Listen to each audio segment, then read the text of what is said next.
Hi everyone, this is Jason Zach from the Nathaniel School of Music.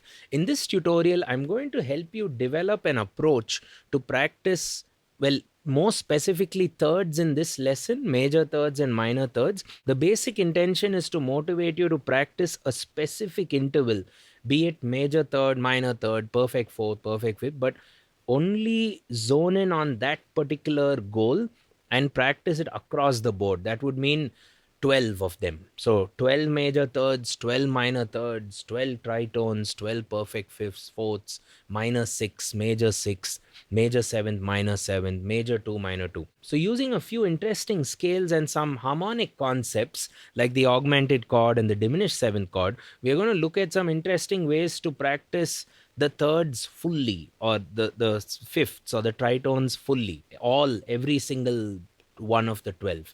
Okay, so before we get started, you might want to consider my handwritten notes waiting for you on our Patreon page. You'll also get staff notation for a lot of the other lessons that we do, including MIDI, backing tracks, and so on.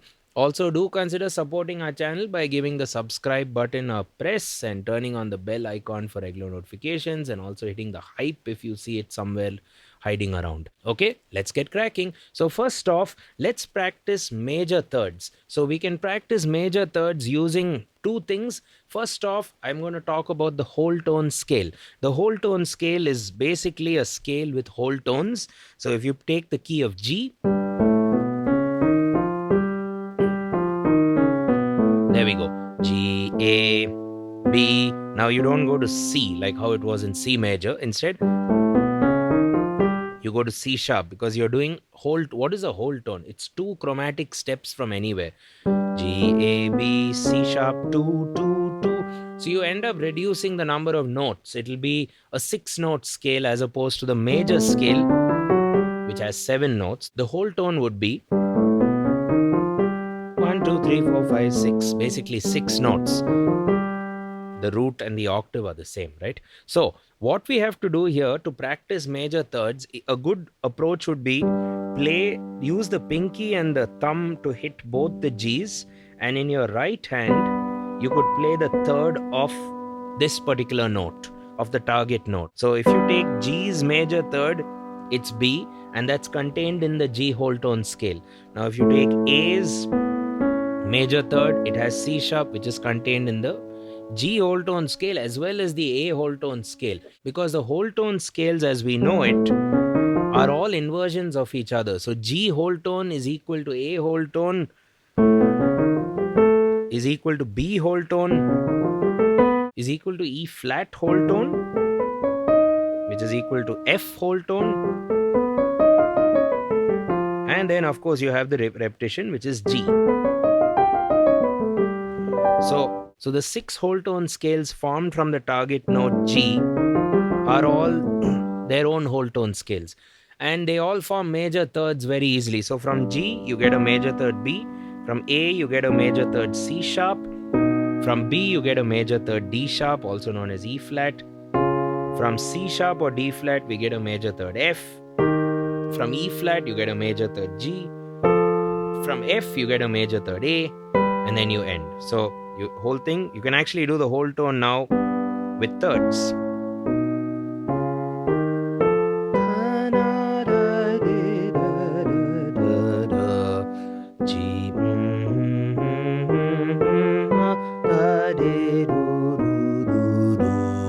And the exercise I have for you is use the thumb and the pinkies of both hands, and you're playing the root in the left and you're playing its third in the right. And climb the whole tone. C sharp. So by doing this, you would have covered 6 major thirds out of a possible 12, and to go the descend. Repeat.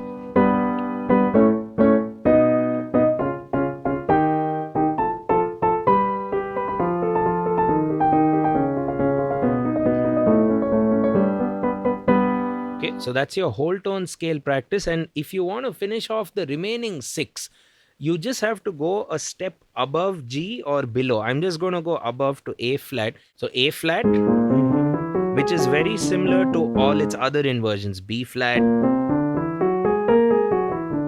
C D, E, F sharp, and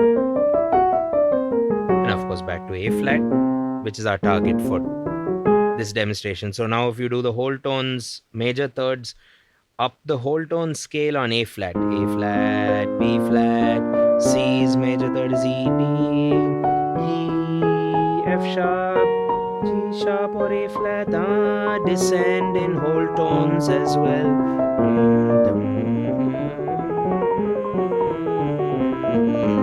And then you have the other shape which is on G, G. So that's a good way to get these thirds as muscle memory. Major thirds, that is, because the whole tone scale literally has them. And two major thirds combined together is an augmented chord. So a bonus would be you can practice augmented chords as well through the whole tone scale.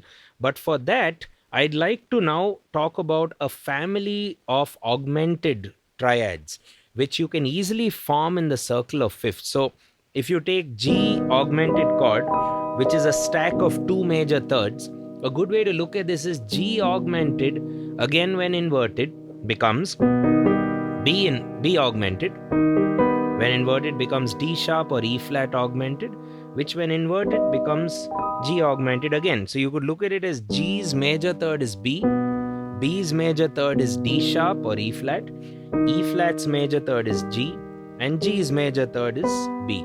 So these three notes already give you 1, 2, 3 major thirds, isn't it? Major third, and then E flat to the G on top.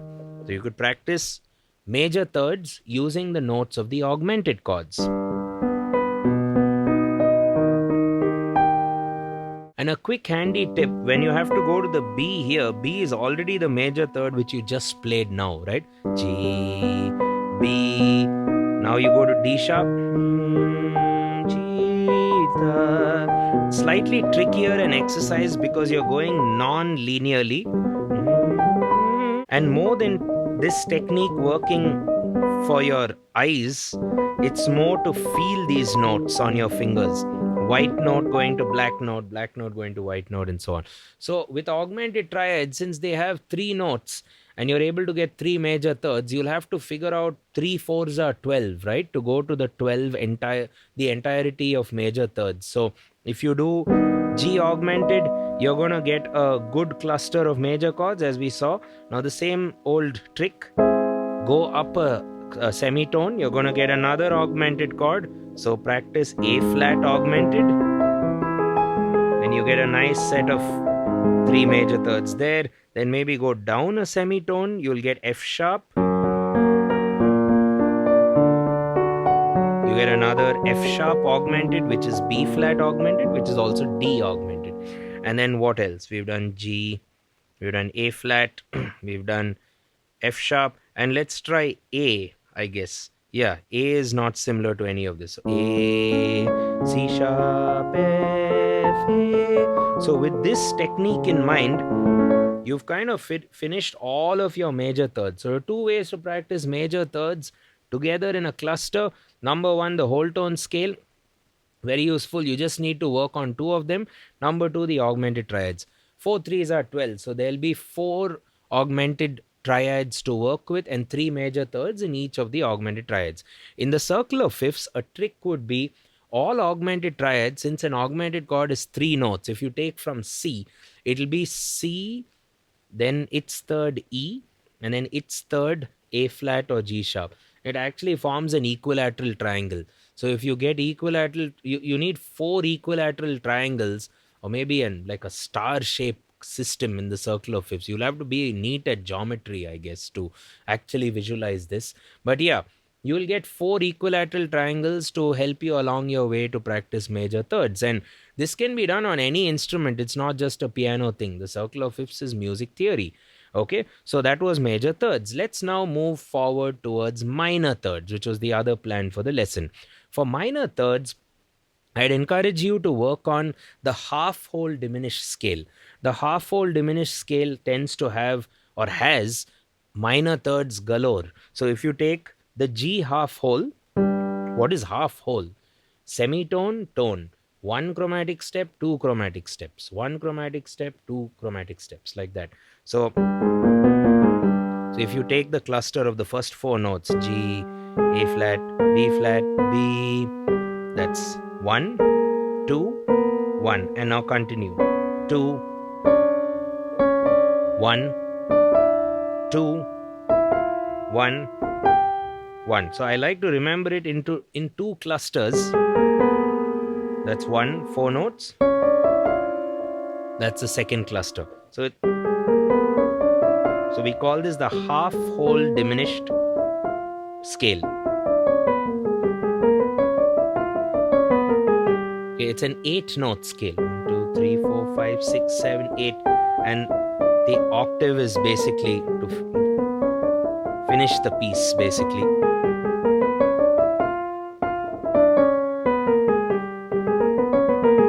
So now coming to the intervals, you'll be pleasantly surprised that every single note forms minor thirds. As you can see, all of this is part of the whole, basically the half whole scale, half whole diminished scale. So G's minor third is B flat, A flat, B flat, E, da-da, da-da, da-da, da-da, da-da. So how many did we get here? 1, 2, 3, 4, 5, 6, 7, right? 8 minor thirds. So if you form another half whole diminished scale, let's say F sharp or maybe even C or any other scale that doesn't have the clusters which I showed you earlier, that should not be there, and this should not be there. Also note that half whole diminished scales can be inversions of each other based on the tritone linkage. So G's tritone is C sharp. So if you go G half whole, and if you do C sharp half whole, it becomes the same notes, or it has the same notes as the G half whole diminished scale. It's a good way to put all your minor thirds together in one basket, so to speak. So let's practice at ascending, descending. Da, di, do,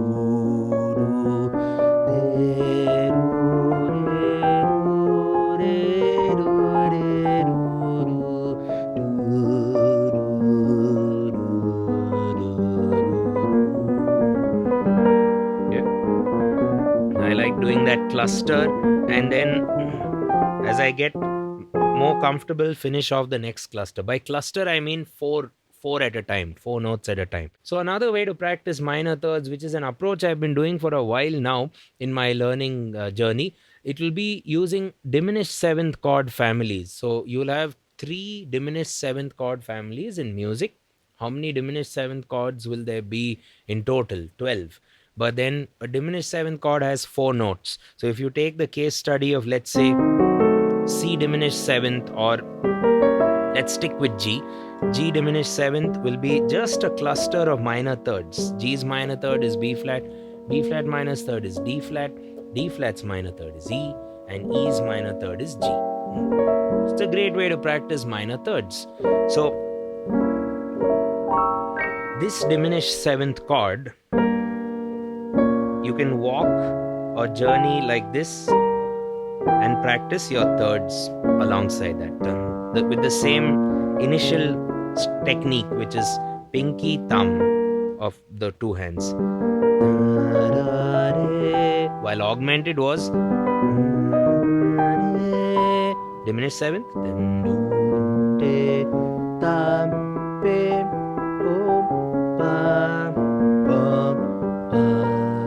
okay, that's your minor third set, and you've got 4 already for a diminished seventh. So how many more to learn? Another 3. And in the circle of fifths, this will be useful to visualize. It will just be 3 squares or diamond shapes, basically equal, 4 sides with equal angle, 90-degree angles. Okay, so you'll have G, then so all these diminished seventh chords are inversions of each other as well.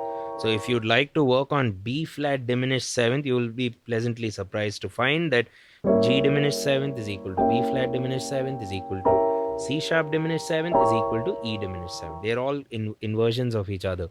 So you have to practice three unique diminished seventh chords to conquer minor third intervals.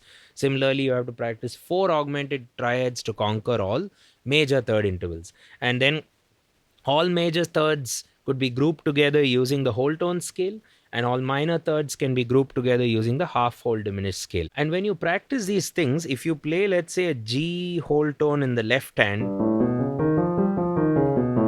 you can start with its third in the right hand, and you're getting a major third system as you do your scales ascending and descending. So you could consider that as well, as opposed to the four finger technique which I showed you. So hope you found the lesson useful. We've looked at major thirds and minor thirds.